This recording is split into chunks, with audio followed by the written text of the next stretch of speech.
Alors il faut distinguer l'acte et la personne. C'est l'acte qui est détestable. Mais il faut qu'on arrive donc, dans cette réflexion, dans cette vision spirituelle, j'ai dit que c'est des attributs divins. Donc, comment, pour nous, concevoir la spiritualité aujourd'hui? La spiritualité, ce n'est pas quelque chose qui plane dans le ciel. Elle est dans la réalité quotidienne de tous les jours. Un éducateur dans l'école, plus il augmente cette conscience de l'unité en lui, mieux il enseignera à ses élèves, parce qu'ils deviennent une partie visible à ses yeux de ce principe de l'unité. Un cultivateur qui sème son champ, qui laboure et qui sème son champ, si ce principe de l'unité est en lui, il ne voit pas que le profit seulement. Il voit que sa culture va nourrir, que sa culture va permettre à d'autres personnes ou d'autres créatures de pouvoir se nourrir, vivre. Donc il y a une réflexion profonde sur mes agissements, Donc le travail lui-même ne devient pas un boulot, comme on dit aujourd'hui, c'est-à-dire une nécessité, mais au contraire, un moyen de participer à cette unité qui, aux yeux d'un spirituel, représente un corps avec des membres qui s'expriment. Un corps humain, il a des organes, il a des membres, et il est fait de cellules. Et moi, je suis une cellule dans ce corps. Qu'est-ce que je peux bien faire pour mon intérêt? Mais je sais que mon intérêt est lié à l'intérêt général de ce corps. Si ce corps, une partie de ce corps tombe malade, je vais moi aussi souffrir.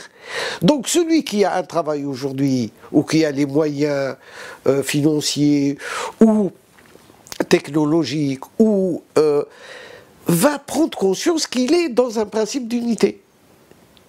Et qu'il dépend d'un corps. Ce corps s'appelle l'humanité. Ou ce corps s'appelle, si on prend un pays, ce corps s'appelle la Belgique, ou s'appelle la France, ou s'appelle l'Allemagne, ou s'appelle les États-Unis, ou s'appelle la Chine, ou s'appelle le Maroc, ou s'appelle l'Algérie.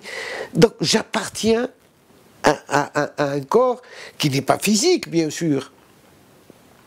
Mais c'est une vision, et là ma spiritualité me permet de regarder les autres avec cet œil-là, tout en condamnant l'acte. Quelqu'un qui nuit à un enfant, bon, il y a des lois qui doivent s'appliquer. Mais ces lois elles-mêmes ne doivent pas bannir la personne. C'est l'acte. Et c'est en cela que la spiritualité nous aide à ne pas être dans la confusion et de dire tel peuple est mauvais, ou tel pays est mauvais, ou telle race est mauvaise, ou telle religion, donc de condamner dans la généralité, mais au contraire, de bien garder la mesure en disant non, cet acte est nuisible. Pourquoi? Parce qu'il touche et il nuit à notre unité. Il y a, oui, dans un corps, il y a aussi des maladies, il y a des choses honteuses dans un corps, il y a des maladies. Bon, qu'est-ce qu'on fait? Si on a une maladie, on la soigne. Et la société humaine, elle a aussi des maladies. Mais on les soigne. C'est pas parce qu'on a je ne sais pas moi, un bouton dans un bras qu'on va couper le bras. Ça n'a pas de sens. Il faut essayer de le soigner. Et ça, c'est l'éducation. C'est le problème de l'éducation. Comment introduire ce principe de l'unité fondamentale de ce concept qu'est l'humanité? Qu'est-ce que c'est que pour nous l'humanité? Est-ce que mon humanité s'arrête à ma famille, mes proches? Est-ce que mon humanité dépasse, et c'est tous les habitants du quartier avec lequel je vis, ou tous les citoyens d'un pays, ou tous les citoyens de la Terre? Étant donné aujourd'hui que par les réseaux, par l'Internet, les gens sont pratiquement en relation les uns avec les autres, à travers le monde entier.